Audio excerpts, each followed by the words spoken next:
reportage. Salut, ce podcast s'écoute comme un feuilleton. Et là, c'est le dernier épisode. Donc si t'arrives ici, je te recommande vraiment de recommencer tout au début. T'avais encore une liste de sujets à aborder ou bien? Dernière question. Quelle aurait été votre vie sans cette amitié-là? Moi, ça, c'est difficile. Alors. Mais moi, j'avais répondu là. Elle aurait été autrement. Mais t'as trouvé le mot, toi. Non, mais c'est vrai.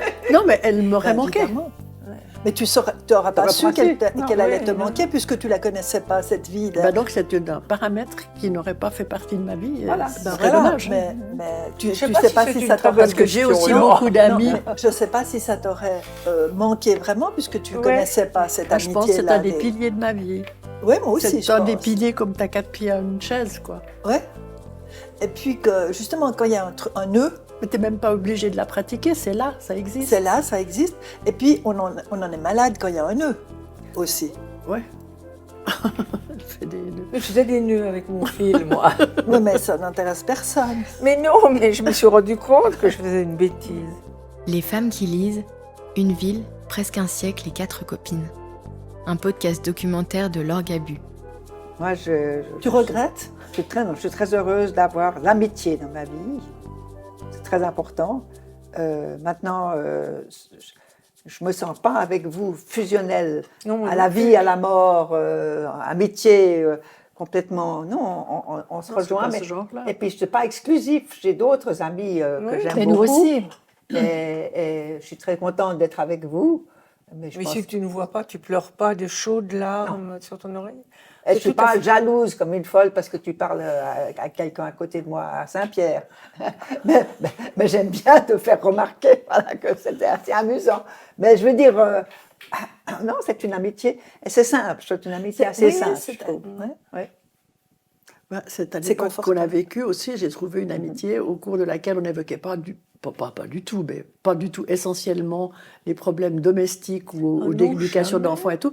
Comme tu le disais, Jacqueline, c'est qu'on avait un certain niveau quand même d'échange. C'est ça qui est précieux, ça c'est extraordinaire. Essayer de voler plus haut que nos capacités. On avait des intérêts quand même en dehors de la sphère ménagère.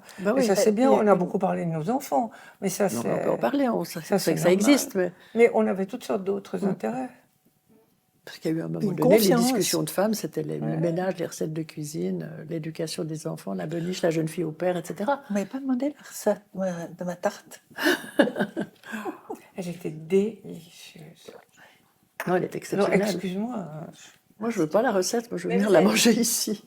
Vous n'avez pas l'impression qu'à un moment donné, il y a des choix que vous avez faits plus facilement en sachant que vous auriez ensuite la possibilité d'appeler Jacqueline, en sachant qu'il y aurait quelque chose qui se mettrait en place derrière? Non. Parce qu'on est toutes les quatre, on sait prendre des décisions, même si on a certaines hésitations de temps en temps. On est contente d'avoir les autres pour leur demander leur avis, mais on prend nos décisions chacune pour soi. Puis après, on peut dire si c'était une bonne ou une mauvaise décision, mais on n'a pas vraiment besoin des autres pour prendre certaines grandes décisions. Et moi, je crois que le soir ou la nuit où j'ai décidé que je quittais mon mari, je n'ai pas pensé à mes 3 amis. Non. C'était vraiment, ça venait de moi profondément. Oui, j'étais mûre, un point bas, c'est tout. Moi, c'est pas moi qui ai décidé, donc je peux rien dire. C'était juste ces questions. Non, moi non plus. Quand j'ai décidé, C'est toi qui as décidé. j'ai décidé. Mais là, on était contents pour toi. J'ai appelé mon beau-frère. Ah oui? Lequel? Charles. Non, mais c'était en redescendant d'Avoria, c'était incroyable ça. C'était en descendant Mais d'Avoria. on avait passé le 31 ensemble. Oui. Vous étiez dans la même chambre, voilà, bien toute honneur, j'imagine, avec Philippe. On a passé un excellent week-end, tout s'est très bien passé, ça faisait 3-4 jours, mais vous étiez là aussi. Début de téléphone. Oui, 2005, c'était 2005. Et le lundi, j'apprenais que tu avais décidé de te séparer. Puis on a toutes dit, c'était le moment. Oui, c'était le moment. Parce que ça fait 10 ans qu'on se disait, mais il faut qu'ils se séparent, C'est la folie. c'est pas possible. Et puis, tu voyais rien. Ah non, je voyais très bien, mais je disais, on ne lâche pas quelqu'un un homme à terre. Ouais. On ne lâche pas un homme à terre. Ouais. Et quand il m'a redemandé 100 000 balles, je dis, tu les auras, mais tu fous le camp. Pour solde de tout compte. Ouais, exactement. Ouais, je me souviens de C'est ça. ce que m'a dit mon psychiatre. Oui, c'était votre cadeau de départ. Ouais. Parce que Charles ne voulait plus. Alors ça, je me souviens des contacts que tu avais avec Charles. Et puis j'ai téléphoné à mon beau-frère en disant « Charles, écoute, j'en peux plus. » Il m'a redemandé du fric. « Qu'est-ce que tu prends ?» Il m'a dit « Écoute, ou bien tu continues et tu sombres avec lui, ou bien t'arrêtes. » Oui, ça je pense aussi. Mais c'est vrai que vous avez toutes eu des hommes pas forcément hyper Facile. sympas, hein. Non, Si, le mien, il était sympa. Oh, mais moi aussi, moi, on a des Moi, très bons Roland, souvenirs. il était sympa. Tant que tout allait bien, ils étaient super. Jean-Pierre était sympa, Philippe était adorable. On a bien rigolé avec lui. Il m'a beaucoup ouvert l'esprit. D'abord qu'il était catholique, oui, j'ai j'étais appris pas une autre sympa. manière de voir les choses. C'était J'ai appris- musicien. Il était Horrible. musicien, il était artiste, était drôle. il était Attends, drôle. mais tu veux Il avait autant il changeait, d'épithètes on arrivait, inverses. Ben voilà. le salon était comme Ouais. ça. 3 semaines après, il avait tout changé, tu te souviens? Il avait vraiment des idées. Il achetait des meubles et puis il avait Non, trouvé un pas clavecin, terrible, machin. pas terrible. Il était, Alors, moi, je veux juste dire, quand j'ai pris ma décision pendant la nuit, on était au chalet à Morgin, moi, je lui ai fait un beau cadeau. Ah, aussi. Il adorait le lapin chasseur que je faisais, avec des petits lardons, des crotons et tout. Et le matin, je me suis dit, je le quitte, je descends, je vais expliquer aux enfants, c'est fini. Mais j'ai rien dit. J'ai cuisiné mon lapin qui embaumait le chalet. Il était là, il avait oublié tout ce qu'il m'avait dit pendant la nuit. Sorcière, sorcière. J'avais fait une jolie table. Ah, mais ce qu'il est bon ton lapin et tout. J'ai mais rangé moi, ma je te pose cuisine. un lapin demain Et puis matin. j'ai fait mon sac de voyage que j'ai posé sur l'escalier. Mais qu'est-ce que tu fous avec ton sac de voyage? Mais je m'en vais, je te quitte, je dors dans le bureau et je vais voir un avocat. Ah. Mais t'as eu le lapin, écoute. Et voilà. Ouais, voilà. Mais j'ai vraiment fait ça. Bon, c'était pas si facile parce que après j'étais au cinéma le soir, on rentre en Genève. Allez, puis je devais le dire à mes parents, j'avais un côté encore petite fille, mes parents étaient tellement super, j'avais pas envie de leur... Ouais. Alors le dimanche matin, je suis allée chez eux, il faut que je vous dise quelque chose. Bah, pourquoi t'es là? Il n'y a pas les gosses, Roland? Je dis non, je vais divorcer. Mais bon, mais on te comprend. Sidéré, On trouvait sidéré. aussi qu'il buvait trop, enfin, etc. Mais tu vois, je vois ce lapin, je le sens encore. C'était assez cruel, ça. Elle a tué le lapin sorcière. avant de tuer le mari. Et moi, je crois que je vais rentrer, Ouais, moi parce que je ne aussi. veux pas tuer mon petit gars. Alors, je ne sais pas si on est enregistré, mais j'aimerais aller faire pipi. Alors, non, est-ce que tu peux laisser En fait, j'ai l'impression que la vie ressemble au jeu de 1000 bornes auquel je jouais enfant. Et que j'ai commencé à y jouer sans avoir toutes les règles au départ. Aux 1000 bornes, tout le monde reçoit des cartes, mais pas les mêmes. Tout le monde avance, mais pas à la même vitesse. Certaines personnes attendent longtemps pour avoir une carte feu vert et pouvoir démarrer la course. D'autres sont constamment ralentis par des feux rouges, des accidents ou des pneus crevés. Et au fur et à mesure, tout le monde finit par recevoir des feux verts, des roues de secours, des dépannages. Juste pas en même temps. Et tout le monde n'atteindra pas les 1000 bornes. Et tant pis non, parce que ce qui importe, c'est le chemin, pas la destination. Je sais désormais que le destin n'est pas le fruit du hasard, mais bien des choix que l'on fait. Je sais que j'ai fait des choix. Mais je comprends que je n'avais pas toutes les cartes en main pour déjouer les attaques qui se sont parfois hissées sur mon chemin. Il m'a donc fallu passer des tours et m'armer de patience, avant d'enfin piocher des cartes parades, libératrices, et pouvoir continuer à avancer. Mes études ont été les premières cartes positives. Il y a eu ensuite mes voyages, mes projets professionnels et créatifs, et bien évidemment mes proches, mes amis et mes amies. Et parce que je ne suis pas encore tombée sur la carte amour increvable ou prioritaire, je ressens une immense gratitude pour ces quelques personnes sur qui je peux compter et pour qui je compte. Et je réalise que les récits des 4 copines m'ont aidé à apprécier ce que j'ai et à le valoriser. Et tout particulièrement certaines personnes qui sont devenues les piliers de mon existence, comme les décrit Arlette, ma famille choisie. Arlette qui me paraît parfois si bien maîtriser les règles du 1000 bornes et avoir fait d'excellents choix, malgré pas mal de feux rouges et quelques crevaisons. Ça, c'est la fête des vignerons. La fête des vignerons, c'est aussi génial, ça. C'est mon grand-père qui nous y a emmenés pour la première fois. La deuxième, c'est maman qui m'y a emmenée. La troisième, je crois que je suis allée comme une grande toute seule. C'est tous les 25 ans. Ouais. Oui, c'est l'avantage d'avancer en âge.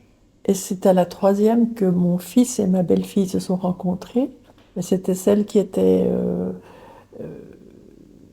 été faite par François Rochet, avec pour scénographe... Avec pour scénographe, la personne que l'association Lecture et Compagnie vient justement de lui attribuer comme auditeur. incroyable. Mais c'est mon auditeur en ce moment, à qui je fais la lecture. Je t'ai raconté ça. Ah, je t'ai pas raconté ça. Je te raconterai ça. Et puis la dernière, voilà, bon, on y est allé Tu nous-mêmes. m'as dit que ça allait commencer, Ah oui. mais tu savais pas encore qui serait ton auditeur. Ah, mais je t'ai pas dit, mais c'est extraordinaire ça. Alors, quand tu vois ici avancer, enfin prendre avec toi les bonnes choses. Alors, Mais c'est un très très vieux monsieur maintenant et tu lui fais la lecture. il est très très vieux, très très vieux. Il a 3 mois de plus que moi. Ah non. Mais Alors, c'était une association pour faire la lecture à des j'ai gens. passé une audition dans cette association qui s'appelle Lecture et Compagnie. Voilà. Alors, il y avait 2 propositions. Il y avait une dame qui avait l'air d'être dans une maison de retraite, puis il y avait un monsieur qui avait été scénographe. Bon.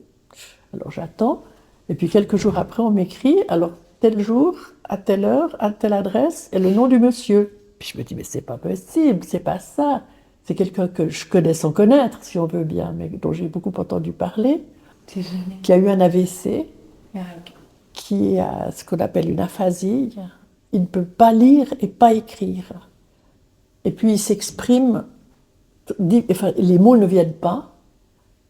Alors il faut lui faire la lecture. Et je suis allée déjà chez lui la première fois. Comme j'avais cru comprendre qui il était, je m'étais procuré le livre de Patrick Ferlat, qui est une série d'interviews qu'il a faites de Jean Lermier au théâtre de Carouge. Alors c'est des chapitres courts avec des témoignages. Et c'est le milieu du théâtre qu'il a aussi, lui, pratiqué. Ça a été toute sa vie. Puis j'avais ça dans mon sac. Je me suis dit, bon, si jamais je n'y arrive pas avec le journal, j'aurai ça comme... Et ça lui a beaucoup plu. Ça l'a beaucoup intéressé. Et je crois qu'il est très, très content. Du coup, vous pouvez pas converser, mais tu peux sentir comment il se sent. Je peux pas converser, mais je crois comprendre. Ben, bien sûr, c'est des... Non, je sais pas comment te dire, on va pas philosopher. Par contre, sur les choses qu'on lit et les réactions qu'on peut avoir, oui, là, je peux le comprendre, parce qu'il a des réactions. Wow. Non, j'ai beaucoup de chance. On a beaucoup de chance, ce petit croisement. Et tu vois, comme il peut arriver des choses, moi, j'ai pourtant pas l'âge qui m'arrive des trucs incroyables, mais quand même. Mais il peut donc arriver des choses à tout âge. Non, il peut arriver des choses toujours, Oui, en fait. Pourquoi absolument. est-ce que ça n'arriverait plus à passer 80 ans? C'est un peu triste de penser ça, non? Non, mais c'est une pensée qui est assez courante. Moi, j'ai des repas en famille où, en réalité, on est un peu un grand groupe. Je crois qu'ils ne pensent pas qu'on a une vie à nous, parce qu'ils ne nous posent pas de questions. Ils racontent leurs histoires, ils racontent. Et j'ai une tante qui me disait la même chose de ses repas de famille avec ses enfants. Elle disait, on me met au bout de la table, et puis ils parlent de leurs vacances, leurs voyages, de je ne sais pas quoi. Et puis moi, ils ne me parlent pas, dans le fond. C'est comme si j'avais rien à dire. Alors, elle essayait de l'éviter. Tu penses qu'on fait ça avec les personnes âgées, qu'on les met un peu de côté en se disant qu'ils sont plus intéressants? On ne se dit pas toutes ces choses, je crois que c'est assez automatique. Mais du coup, qu'est-ce qui était valorisé? Les vacances? Dans leur conversation, Mhm. Ouais. L'activité? Le bulletin scolaire, Les résultats. l'inscription au club de foot, enfin, je ne sais pas à quoi c'était. Des choses qui ne nous intéressent pas beaucoup, à vrai dire. Depuis qu'Arlette m'a confié cette sensation de devenir invisible avec le temps, je m'assieds régulièrement aux côtés des personnes plus âgées dans les mariages, les anniversaires ou dans les transports. Et c'est vrai que ce sont des personnes souvent plus isolées et que du coup, j'ai l'impression qu'elles partagent leurs récits avec beaucoup de bonheur. Et que moi, j'aime de plus en plus les écouter. Un peu comme si je plongeais dans un bon livre. Le bonheur de la lecture, c'est que ça t'apprend qu'il y a des tas d'autres choses que toi dans le monde. Il y a des tas d'autres manières de penser, de voir. Et si tu laisses entrer un peu de ça, ça t'enrichit d'une façon extraordinaire. Et ça te stimule énormément. Et ça t'apprend une certaine tolérance. Et ça t'apprend à regarder les autres. Ceux que tu ne vois plus parce que tu as décidé qu'ils étaient comme ça, c'est pas vrai, ils peuvent te surprendre. C'est vrai. Et je dois avouer que c'est agréable de se laisser surprendre. Arlette reprend ses livres souvenirs là où on les avait laissés. À son retour à Genève, à son second mariage et à la construction de la maison de Laconnet. Et tes enfants, quand tu leur as donné tout ça, tu leur as imprimé chacun un exemplaire? Ils en ont chacun un, oui. Et puis? Ah, mais ils étaient très, très contents. J'avais un peu peur. Ça, c'est la maison de Laconnet, telle que je l'ai trouvée quand je l'ai achetée. Elle était squattée. Mais ça, c'était une merveilleuse aventure de faire cette maison, parce que ça, c'est l'entier de la maison. Et ma fille a pris cette moitié-là, et moi, j'ai pris l'autre moitié. C'était que financièrement, c'était possible pour elle d'acheter une partie, mais pas le tout. Moi, je lui ai dit, je prends la deuxième partie, et puis j'en ferai bien quelque chose. Alors d'avoir, quand tu es architecte, une maison à construire et pas de clients, c'est absolument le bonheur parfait. Elle doit être magnifique. Tu fais ce que tu veux. Qu'est-ce que t'as fait? Alors, c'est devenu ça. Bon, il y en a des petites bribes par-ci, par-là. C'est beau. Voilà. Ah, le Corbusier. Ça, c'est ce qu'on a fait. Non, ça, c'est Chirac. Non, mais c'est écrit l'architecture. Ah, l'architecture, une tournée d'esprit, c'est le Corbusier qui a dit ça, oui. Ah, oui. Là, non, c'est une exposition à laquelle j'ai participé à Paris. Il était maire de la ville de Paris, Chirac, à ce moment-là. Et c'était une exposition des femmes architectes. Et puis, j'avais utilisé... C'était le démarrage de ma carrière, je vais dire. Je sortais juste de mes études, je venais d'acheter cette maison à Laquenay, et puis il y avait un problème il y avait une promotion immobilière énorme, avec 60 villas, je crois, qui devaient se construire là. Puis tout le monde était un peu affolé. Alors quelques voisins sont venus vers moi, on a commencé à parler, ensuite on est allé trouver le maire et puis on lui a exposé notre façon de voir, que c'était pas possible de faire une chose pareille. Ça correspondait pas avec les caractéristiques architecturales. On peut pas mettre des 60 villas dans un village, on peut pas juxtaposer ça, il faut le faire tout à fait différemment. Alors je sortais de mes études, hein. Je regardais les textes de loi, je disais on va faire autrement et c'est probablement légal. Et le maire nous a suivis. Et on a démoli complètement leur projet. Au promoteur, c'était simplement la société privée de gérance. Moi, je ne savais pas où je mettais les pieds. Et on est allé jusqu'au tribunal fédéral. Et là, nous, on a été suivis. Et donc là, c'est Chirac. La presse s'en était emparée. Et il y avait une manchette du journal de Genève, Laquenay, où commence un village. J'avais utilisé ça dans mon panneau d'affichage. Et Chirac passe devant mon panneau. Sans le regarder, mais il passe quand même. Quand même, il me regarde là. Ah, c'est toi? Oui. C'est toi qui me regardes pas. C'était le bout de Chirac. Oui, c'est ça. C'est la période hippie. Les cheveux changent beaucoup. Ouais. Trop drôle. Ah oui, bon, ça, c'est jaune. Ça, c'est une fête des 75 ans de l'Association genevoise des architectes. On avait fait une revue. Et puis, moi, je chantais juste derrière ces personnages. Quand on avait répété ce spectacle, ils étaient toujours habillés. Puis ils disaient qu'ils allaient le faire, mais on ne les avait jamais vus faire. Puis le jour du spectacle et de la fête, ils se sont mis à poil sur l'estrade. C'était très drôle, c'était au château de Dardany. Arlette est aujourd'hui membre honoraire de l'Association genevoise des architectes, la seule femme. Et pour donner quelques bribes de son impressionnant CV, entre 1985 et 1987, elle a aussi été la première femme à présider la section genevoise de la Société suisse des ingénieurs et architectes. Ensuite, dans les années 90, elle a aussi siégé au comité de l'Association suisse pour les questions d'aménagement du territoire. Arlette, elle est aussi modeste sur le succès que positive sur l'échec. Et c'est pour cela que son récit m'inspire et que, l'air de rien, sa vision de la vie et de tous ses aléas m'aide à avancer. À un moment donné, je pense que c'est aussi à cette époque-là. J'ai eu une décennie particulièrement difficile. Mon père est mort en 91, maman en 95 et mon frère en 98. Ah oui. Alors ça a été 10 années, mais vraiment dures. Et puis après, ma séparation, elle intervient encore après coup, disons si on veut. Mais là... Elle a en quelle année ta séparation? Alors en 2001, ça c'était la suite. En fait, ça a vraiment été 10 ans. Vraiment 10 ans incroyables. Alors probablement que j'avais besoin de retrouver mes racines, ma famille. J'ai fait une invitation de tous mes cousins, ce qu'on a appelé le Noël des cousins. Et on l'a fait plusieurs années de suite. Alors tous ces petits gamins là qui sont là, si tu veux, ils sont devenus adultes. Voilà, ça c'est un Noël des cousins.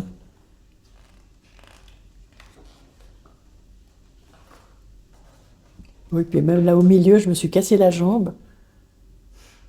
C'était dans la deuxième maison de Laquenay elle avait la salle à manger au premier étage. Donc avec un sac à dos, pendant 4 ou 5 jours, je ne sais pas, j'ai monté toute la vaisselle pour 40 personnes au premier étage. Après, on m'a livré le repas, si tu veux. Et puis, il y a eu un Noël des cousins où j'avais des cannes. Voilà, ça c'est un Noël des cousins. C'est les oncles, les tantes et les cousins. Enfin. Et puis, on l'a fait plusieurs années de suite. Après, il y a eu le Covid. Ça a été... Ça, c'est le voyage. Ça s'appelle Tout recommencer, ce chapitre. C'est au moment de ma rupture, avec la fin de mon mariage de 35 ans. Cette année-là, on a fait un voyage, enfin l'année où tout ça est arrivé, a été déclenché, on a fait un voyage en Australie. J'ai jamais eu dans ma vie un voyage aussi perturbant, émotionnant, épouvantable, on peut dire, et magnifique. Parce que mon couple n'allait pas. Et tu étais avec ton ancien mari? J'étais avec mon ancien mari. Mon couple n'allait pas du tout, plus du tout, je le sentais bien. Et puis j'étais dans ce pays où cette population était tellement maltraitée pour moi. L'Australie, c'est tellement... Je ne supportais pas.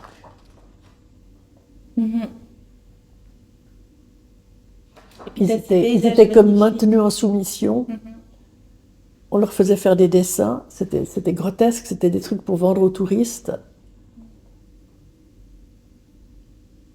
Ben ça, c'était très difficile, ce voyage. Combien de temps? Bon, c'était quelques semaines, c'était un été.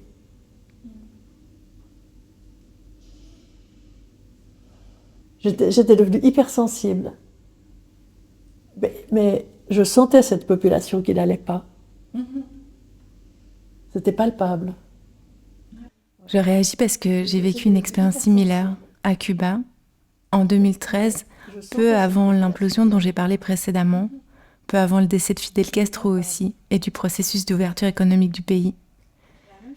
La souffrance de la population contrastait avec la beauté des paysages et venait amplifier ma propre tristesse. Je voyageais en couple, mais je me sentais affreusement seule. À mon retour, je me souviens d'avoir pleuré et que quelques mois plus tard, la digue a lâché. Arlette raconte qu'un jour, après avoir bondi d'un épisode à l'autre, d'une responsabilité à l'autre, sans accroc ni signe de fatigue apparent, elle a craqué. Pour elle, cet épisode est survenu après 35 ans de vie commune avec l'homme avec qui elle vivait, travaillait et a eu des enfants. Elle parle d'une période où il y avait beaucoup de fils à délier et j'ai besoin de savoir comment elle s'y est prise. Après, l'autre jour, quand on était avec tes amis autour du thé, là, Ouais. et tout d'un coup, tu as raconté que quand même une fois, ça a craqué. Et comme moi, j'ai eu ça aussi, tu sais. Du coup, ça m'intéresse. Qu'est-ce qui aurait craqué? La tête ou la fatigue, ou, tu vois. Tu avais fait une sorte de burn-out ou je sais pas. Alors, ma dernière rupture personnelle, si tu veux, oui, elle a été difficile. Là, j'étais à la Métairie. C'est une clinique privée. Quand je me suis retrouvée là-bas, mais j'étais au fond du trou, ou bien j'étais sur le fil de la crête, si on veut, je pouvais tomber, vraiment, je pouvais tomber. Mais ce qui m'a raccroché, je me suis dit, ces gens-là, il y a tout un appareil de soignants qui sont autour de toi, sûrement tu es très bien encadré. Et puis je me suis dit, ils proposaient des choses à faire, j'ai dit, jamais je vais faire ça, ils vont pas les marches en groupe, par exemple, des courses, je suis alors dans ça, jamais. Puis après, j'ai réfléchi, j'ai dit, mais écoutez, c'est une entreprise commerciale, ils sont tenus d'avoir des réussites, autrement leur truc ne va pas marcher, donc si je les suis, peut-être que ça va me servir à quelque chose. Je me suis dit, je fais confiance à cette structure, parce que je ne m'y attendais pas du tout, mais je me suis dit, ils sont condamnés au succès, ces gens, autrement, c'est pas peu de choses, des zones cliniques pareilles. Et effectivement, ça a été très utile. Et le groupe? J'ai fait les travaux en groupe, j'ai fait les travaux manuels, j'ai fait tout ce qu'on m'a dit de faire, et je pense que ça m'a fait du bien. Je pense que ça a participé à... bref, j'en suis sortie, petit à petit, j'ai appris à laisser ce qui n'était pas bon, et puis j'ai appris à garder ce qui était bien, et puis j'ai avancé. Parce que ta rupture, ça a été comme ça rapide? Oh oui. Ah ouais. Assez.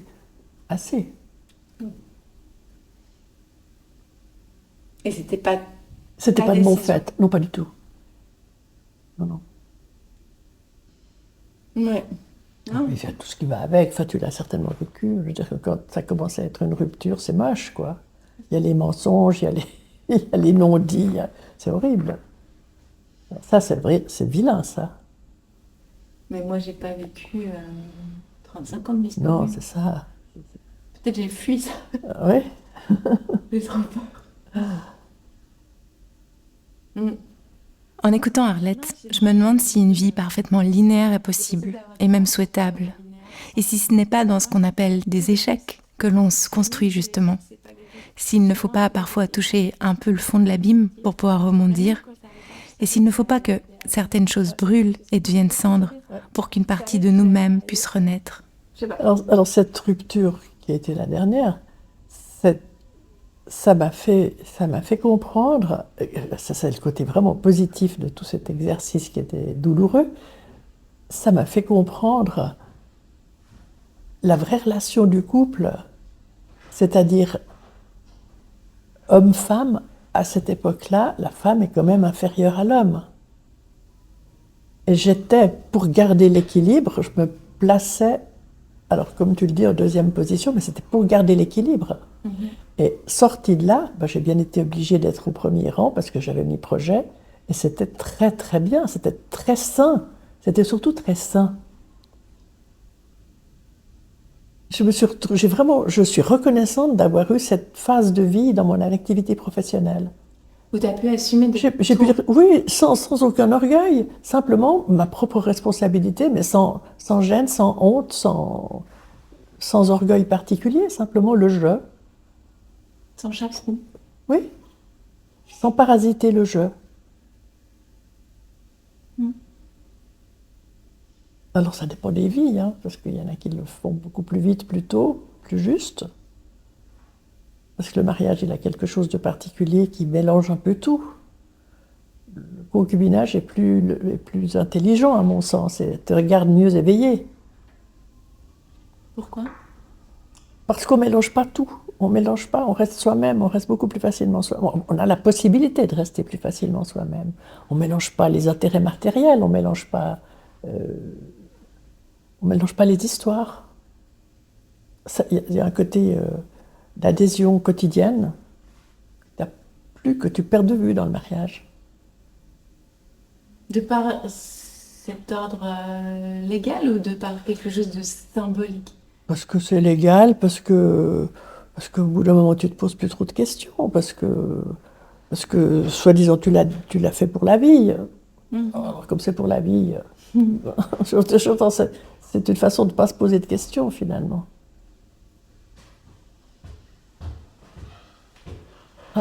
Le concubin. Bonjour. Ouais. Je sais pas. Mais je me dis aussi que c'était peut-être une époque où justement le être femme et dire je, c'était pas tout à fait Je acceptable. pense aussi. Aujourd'hui, on est là, bon, ok. Oui, je pense aussi. J'avais déjà fait beaucoup de choses par moi-même. C'est quand c'est arrivé à son terme, à son bout, que je me suis rendu compte de tout ce que j'avais pas fait quand même. Ou bien, c'est peut-être que la vie en commun est faite de compromis. Alors voilà. Non, je sais pas. Je vais te chercher. Je l'ai là encore.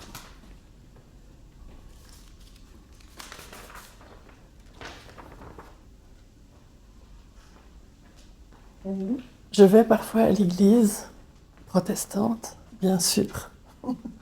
Ça ne pourrait pas être autrement. Et je suis dans le fan club du pasteur qui s'appelle Vincent Schmitt, qui a une formation de théologien, bien sûr, et de philosophe. D'accord. Et franchement, il m'épate à chaque fois. Il donne son sermon imprimé. Tu peux le prendre à la sortie, où il est sur le site de l'église aussi, l'église protestante. Et il prend, c'est bâti toujours comme ça, c'est culte. Il y a une partie de liturgie qui est lue. Puis des textes, tu te dis, mon Dieu, mais qu'est-ce que c'est que ça encore? Et où est-ce qu'il est allé pêcher ça? Puis il y a 1 ou 2 ou 3 textes. Et puis après, il tricote. Et puis il monte son sermon avec ces paroles qui sont là-dedans. Et ça devient quelque chose qui te concerne, toi et aujourd'hui. Et ça, j'ai trouvé, alors par exemple, avancer, garder et laisser, j'ai trouvé ça très très bien. On aurait dit avancer. Avancer, garder et laisser. Et je pense que dans nos vies, c'est un mouvement perpétuel dans nos vies, ça. Qu'on laisse, il faut apprendre à laisser ce qui n'était pas bon. Il ne faut pas le regretter, mais il fait partie de nous, on l'a vécu, il est à nous, finalement. Et puis, il faut prendre ce qu'il y a eu dans ce mauvais, il y a eu du bon. Il faut prendre le bon. Alors moi, je l'ai éprouvé très souvent, ça, dans ma vie, ça. Moi aussi. Et même des fois de laisser le bon, parce que là tu parles du mauvais, de laisser le bon, c'est pour aller vers quelque chose d'encore mieux. Oui, mais le bon, tu ne le laisses pas, il reste en toi, si tu veux. Et puis après, quand tu arrives à avancer, tu te rends compte que tu arrives à garder ce qui était bon, il y avait beaucoup, beaucoup de choses qui étaient bonnes. Puis tu as laissé les mauvaises, mais tu prends les bonnes et tu continues. Et c'est encore mieux qu'avant.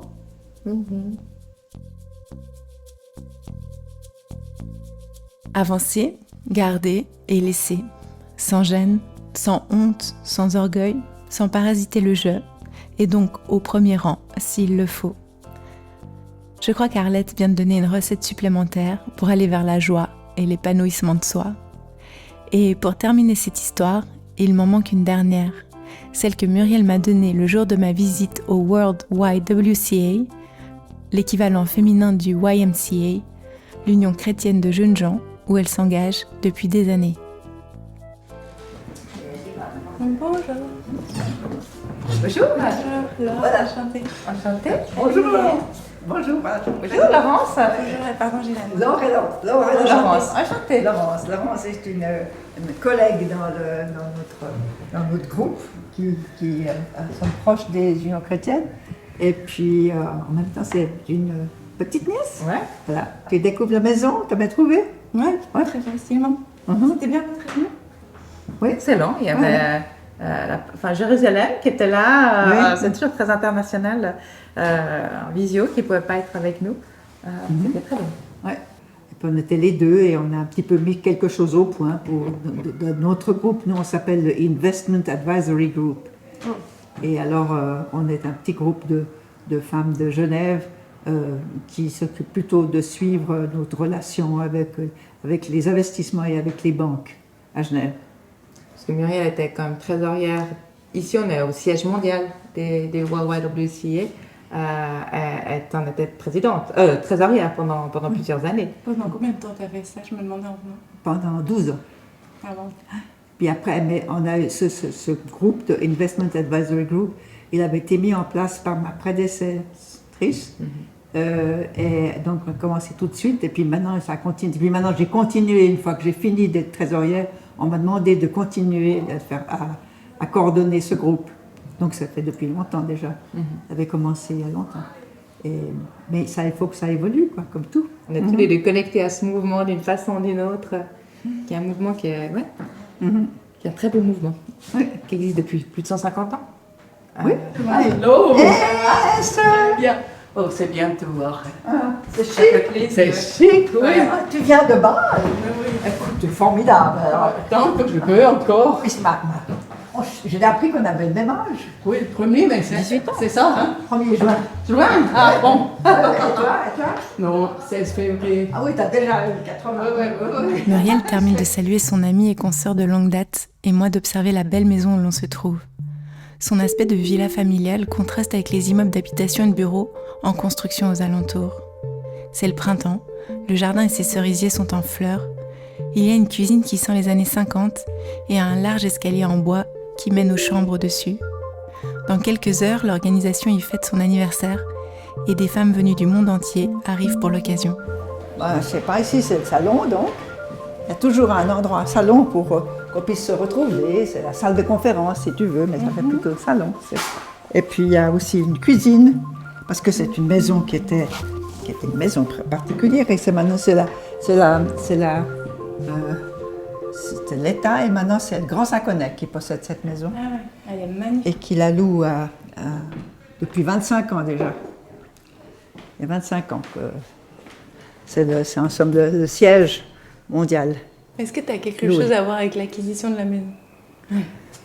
J'étais sûre. Je l'ai vu, je me suis dit, ça sent Muriel. Mais c'est chic, non? C'est c'est chic, c'est bien tombé, et puis voilà, mais c'est une bonne combinaison. Elle est bien habitée, et tout le monde est content parce que Ben, tu vois, le terrain était beaucoup plus grand, mais maintenant, il y a une partie qui a été, il y a l'école internationale, il y a une crèche, et puis il y a cette partie qui est là, et jusqu'à ce que le Grand Saconnet veuille en faire quelque chose, d'en développer quelque chose, ben, ils sont contents que ce soit bien habité. Et comment est-ce que tu Voilà, cousine. as été en contact avec l'organisation au début, tu te souviens? Oui, j'ai été en contact en rentrant des États-Unis.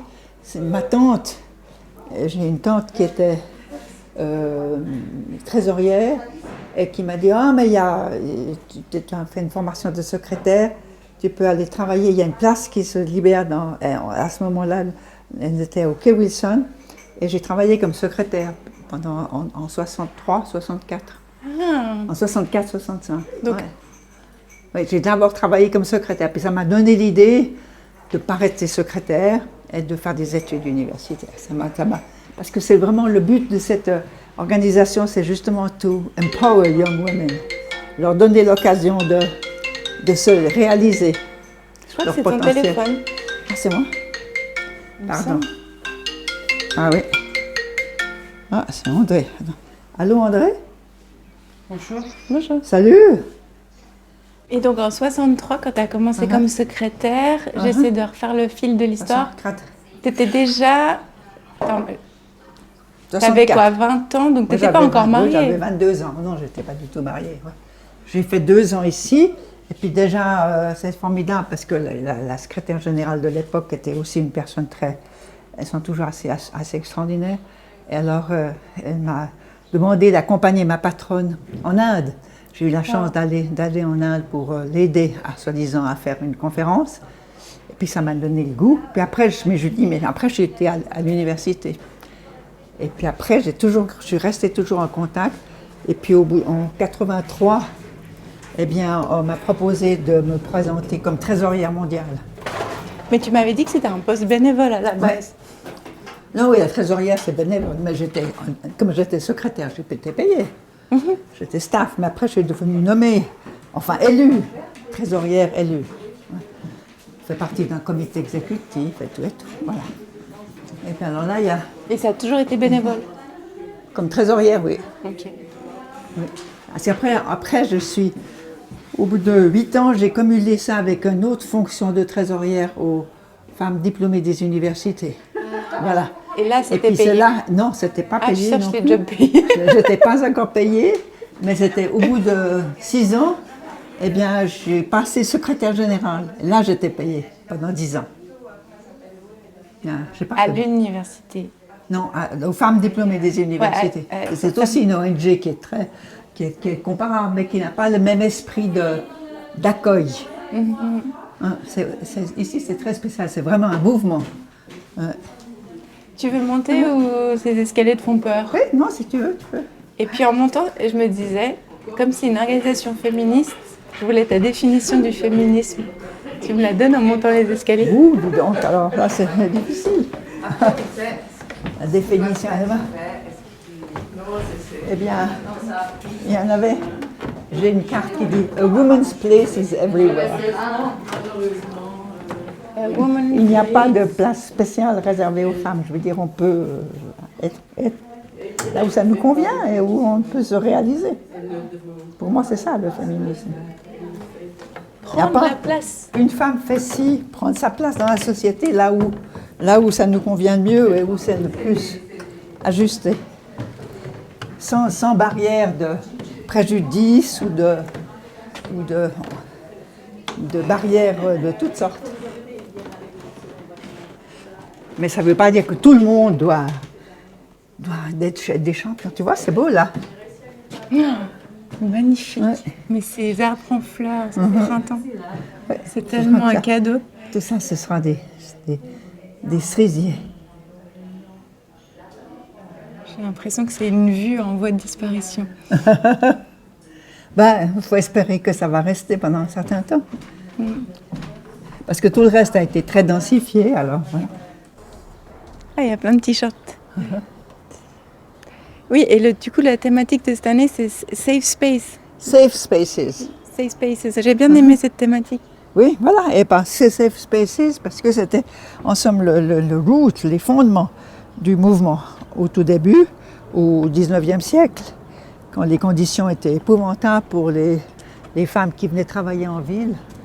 Eh ben, elles n'avaient aucun endroit où aller, ou bien elles devenaient putes, ou bien elles devenaient SDF, ou je sais pas, c'était vraiment des conditions. Alors, cette safe space, c'était des hostels et il y a encore beaucoup d'endroits comme ça. Mais ça a beaucoup évolué parce qu'à l'époque, il fallait aussi les éduquer, leur apprendre à avoir des mœurs correctes. Enfin, tu vois, il y avait tout l'aspect moral. Chrétien. Chrétien, voilà, exactement. Et aujourd'hui, ça se traduirait comment? Mais maintenant, ce qu'il y a toujours eu, c'était toujours l'esprit, c'est de dire permettre à la femme de se développer par elle-même, sans forcément dépendre de quelqu'un d'autre. Voilà. Et c'est encore toujours ça. Le decision making, on peut prendre nos décisions nous-mêmes, on va y arriver. Même si on fait autrement depuis tout.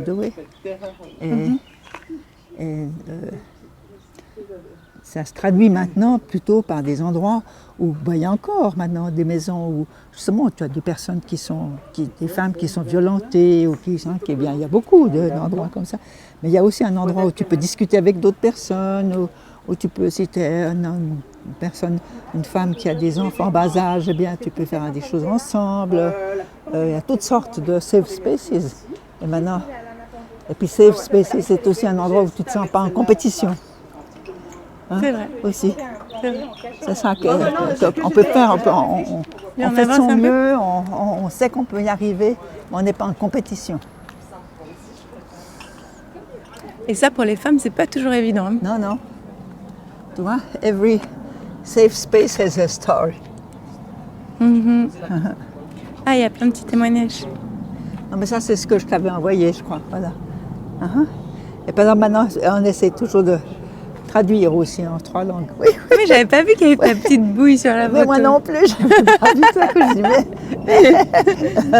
Des femmes du monde entier et t'es un peu la seule femme blanche en plus.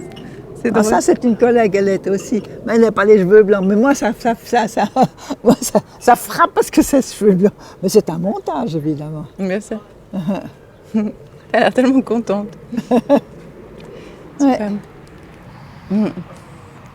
C'est un endroit où on se sent confortable. On se sent en sécurité, effectivement. Oui, et en sécurité, oui. Vraiment. Oui. C'est hyper agréable. Mais évidemment, c'est beaucoup de travail quand même. Tu vois, c'est beaucoup de travail parce qu'il faut tenir le jardin. Le monsieur, là, il s'occupe, je crois qu'il s'appelle Joseph, je crois. Eh bien, il s'occupe depuis très très longtemps de tenir le jardin, de voir que tout soit beau, etc. Et puis, il faut aussi quelqu'un qui aime, qui a la main verte parmi le staff, parmi le personnel. Ah, c'est clair. C'est plus simple d'avoir juste, toi, t'en fermes la porte et puis c'est tout. Et puis pas se croire obligé de jouer aux hommes. Hein? C'est quoi, dans la définition du féminisme? Non, oui, je trouve, on peut faire les choses à sa manière. Oui. Et ce serait quoi ta manière? Hein? Ta manière à toi, ça a été quoi? Ouais, moi, je dis, oui. Viens, on peut s'asseoir là. Je peux être à ma place. Je peux être à ma place comme je suis. Ouais. Sans vouloir forcément faire comme les role models qu'on nous impose, soit comme femme, soit comme homme. C'est une bonne leçon. Ouais. Sous un cerisier en fleurs. Sous la sauvage. J'ai l'impression d'absorber beaucoup plus facilement. Ouais. C'est super. Attends. Beau. Oui, il y avait c'est un jardin qui existe depuis très longtemps, mais qui a été transformé. Il y avait probablement un potager, là, il y avait beaucoup de choses, mais ça a été simplifié. Mais je vois qu'il y a un magnifique parterre de tulipes, c'est beau. J'ai eu beaucoup de chance de pouvoir être active ici, et puis d'être accompagnée aussi par Philippe. Accompagnée comment? Qui ne m'a jamais empêchée. Ah. Parce que j'ai vu des femmes dont les maris ne voulaient pas qu'elles s'engagent dans ci. Il fallait qu'elles suivent. Mais il ne fallait pas que... Lui, au contraire, il m'a toujours encouragée. Puis donner les moyens, parce que j'étais bénévole quand même. Moi, ça me paraît fou quand même. Bon, je sais que dans les associations, la trésorerie, c'est toujours bénévole, mais je sais pas. Mais c'était aussi... Je sais pas, en fait... Non, mais je sais pas, je suis un peu sensible au travail rémunéré chez les femmes. Après, peut-être c'est pas le lieu. Mais c'est pas seulement... Mais alors, non, c'est ça. C'est très inégalitaire. Parce que sinon... Parce que ça dépend. Si tu n'as pas la chance d'avoir un mari qui t'entretient et qui... Ou une famille qui a de la fortune. Une famille qui a de la fortune, et de l'aide à la maison, etc. Tu ne peux pas te permettre ce genre de choses. Hello, Mozimbi! L'ancienne secrétaire générale vient saluer Muriel et me dit à son tour à quel point elle est importante pour l'organisation. Tandis qu'elles se saluent et se félicitent mutuellement de la beauté du jardin, je repense à cette phrase. La place des femmes est partout. Et à chaque endroit, une femme a le droit de se sentir bienvenue et en sécurité. C'est aussi le message d'ONU Femmes et c'est vraiment comme ça que je me sens en ce moment, assise dans le jardin, au soleil, avec Muriel, contente, et des gens qui sourient partout autour. Well, nice meeting you. Yeah, see you. Yeah. Thanks. Ok, c'est la secrétaire générale. C'était la secrétaire générale. C'est celle dont tu me parlais tout à l'heure. C'était, oui. Non. Secrétaire, c'est pas facile, parce que ça change. Et moi, je suis la continuité, tu vois. Je suis là depuis 83, dans des postes à responsabilité. Avant, j'étais secrétaire. Et donc, j'ai la mémoire du mouvement. Parce que Mozimbi, elle venait de World Lutheran Federation. Elle était responsable de Women's Desk. Dans le World Lutheran Federation ici à Genève. C'est une femme exceptionnelle et qui a une vision et qui a un charisme et qui donne du courage à tout le monde, mais qui tient son monde aussi et qui demandait beaucoup des gens. Mais du coup, c'est des femmes qui t'ont beaucoup inspirée aussi et qui t'ont beaucoup construite, j'entends. Beaucoup. Parce que toutes les qualités que tu leur donnes, c'est des qualités que moi je trouve en toi. Ah oui. Ah non, elles m'ont beaucoup apporté. Et puis alors celles qui tiennent pas de la route aussi, je les ai jugées. Tu vois? Et je sais qu'il y a de tout, il y a des femmes formidables, et puis il y a des femmes qui sont des harpies, qui sont des manipulatrices, et puis tu as de tout, quoi. C'est normal. Il paraît. Ouais, c'est normal, oui. On n'en peut plus, mais il paraît. Je trouve, il faut absolument savoir que c'est pas parce que... Par exemple, on se disputait toujours au moment où c'était Madame Thatcher qui était en charge. Alors elle détestait Madame Thatcher. J'ai dit, mais enfin... on ne peut pas demander à toutes les femmes d'être open, généreuses, libres, human, tolérantes à tout. Et elle a un gant de fer et puis elle a dirigé son truc à sa manière. Ah, c'est pas parce qu'on est femme qu'on est empathique, non? Non, exactement. Mais des fois, on s'attend à ce que les femmes le soient, beaucoup plus que les hommes d'ailleurs. Et tu as certaines politiciennes qui sont des tueuses. Ah ouais. Il y en avait une qui m'a dit, oui, on dit que je suis une sorcière, mais je suis bonne, mais je ne suis pas conne. Je lui ai dit, non, tu es ni bonne, ni conne.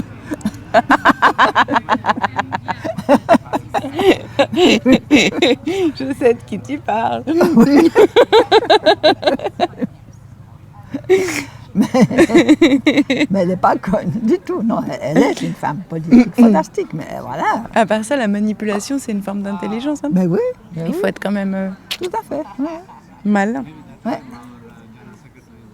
Et attendre justement que toutes les femmes soient des bisounours, etc., c'est complètement ridicule parce que souvent les femmes sont quelquefois même derrière les hommes. C'est là, quand on disait l'impératrice de la Chine, en Chine, les femmes dirigent derrière le paravent. Hein? Non, mais je suis restée sur ni bonne ni conne. Je me dis qu'on prend toujours les femmes pour trop bonnes ou trop connes. Oui. Parce qu'on veut aussi passer. On veut qu'on nous accepte. On aimerait être accepté aussi, je crois. Je crois qu'il y a de ça aussi un peu. Je sais pas, il y a un mélange de clichés et de... Ouais, je sais pas. Ah, il y a les petits jumeaux. Voilà les bébés. C'est toujours un petit moment trop chou. Oh, c'est chou. Puis avec monsieur, madame, chacun on a. Oh, écoute, ils sont choux. Ouais, c'est vraiment chou. Avec leur petite casquette. Oui, alors souvent les hommes, là, ils sont vraiment au service, ils sont fantastiques. Les hommes qui sont avec le groupe, là, qui sont là, ils sont fantastiques, souvent. C'est aussi des bons modèles à suivre. Oui, vraiment. Ouais. Mais il est dans son environnement, tu vois. Mais toi, tu as l'impression d'avoir été femme d'eux? Oui. Mais ça me convenait. Oui. T'es sûre? Oui. Sauf que, évidemment, j'avais mis la barre assez haut. Évidemment que je n'aimais pas qu'il ne corresponde pas à ce que je voulais de lui. C'est ça le problème. Ah, ça crée des attentes. Oui, ça crée Si on sacrifie des choses, ça crée des attentes. C'est pas vraiment sacrifié, non, c'était ma place, c'était normal. Tu sais, j'ai été fille de, et petite fille de, sœur de, femme de, et puis maintenant je suis mère de. Pas merde, mais merde.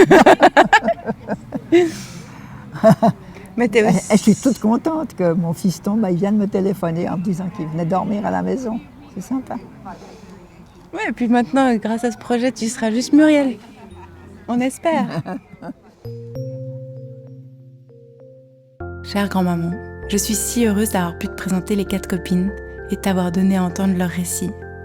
Le récit de Muriel, le récit d'Arlette, le récit de Françoise et le récit de Jacqueline. Tous m'ont paru si rares et si libérateurs. Je crois que grâce aux 4 copines, j'ai maintenant tous les ingrédients de la recette que toi, tu n'as pas eu le temps ou la possibilité de me transmettre. La recette pourrait être ni bonne, ni conne. Alors, tout d'abord, suivre mon instinct. J'aime pas. Ensuite, saisir ma chance et prendre soin de moi-même, autant que je prends soin des autres. Finalement, prendre ma place, partout où je le souhaite, et sans imiter les hommes. Voilà. Je vais laisser reposer un peu et déguster la sensation d'être enfin moi-même, sans peur et sans honte surtout. Était-ce une thérapie? Individuelle sûrement, collective, je l'espère profondément. Merci à Arlette, merci à Françoise, merci à Jacqueline et à Muriel pour leur confiance. Merci à toi, grand-maman, pour ta confiance qui m'accompagnera toujours. Repose en paix, ta petite fille qui t'aime, Laure.